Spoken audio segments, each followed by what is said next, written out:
مطبوعاتو نړیواله ورځ مو مبارک. دا ورځ دې د مطبوعاتو مینوالو او د مطبوعاتو یا رسنیو کارکوونکو ته هم مبارک وي. که زه د رسنیو پر رول او مطبوعاتو پر رول باندې په اوسنۍ نړۍ کې وغږېږم، شاید هره خبره تکراري وي، ټول پرې پوهېږو چې نن ورځ په نړۍ کې او د ټولنې هر اړخ کې د مثبت یا منفي سرنوشت د ټاکلو لپاره دا رسنۍ دي چې مسیر ټاکي. که نن نړۍ سولې ته ځي او یا جګړې ته، دا به مبالغه نه وي چې ووایو چې دا مطبوعات او رسنۍ دي چې دغه تاثیر یې پر دغه مسیرونو باندې پرېښی دی. د نړۍ د جګړې، سولې ښه او بد تصمیم که څه هم په عمل کې اجرایوي قوې نیسي، ولې ذهنیت ورته دا رسنۍ جوړوي. نو د رسنیو رول فوق العاده زیات دی، د مطبوعاتو رول فوق العاده زیات دی، ولې دوه مسؤلیت هم را جوړوي.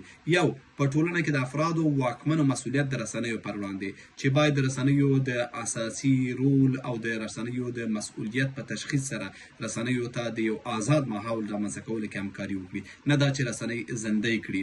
دویم مسؤلیت خپله د رسنیو یا مطبوعاتو هم دی چې خپل رسالت هغسې چې ښایي هغسې ادا کړي. کله کله په دې دواړو برخو کې، په دې دواړو اړخونو کې کمی رامنځته کیږي.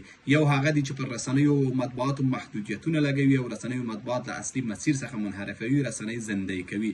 او یو هغه چې خپله رسنۍ او مطبوعات مخنامه خپل مسیر بدلوي، خپل مسیر غلطوي او بالاخره د ټول رسنیو او مطبوعاتو د بدنامۍ لامل ګرځي. که دغه دواړه لوري خپل مسؤلیتونو ته متوجه شي، موږ به د مې 3 د مطبوعاتو نړیواله ورځ په لا خوندور ماحول کې ونمانځو. بیا مو هم د مطبوعاتو نړیواله ورځ مبارک.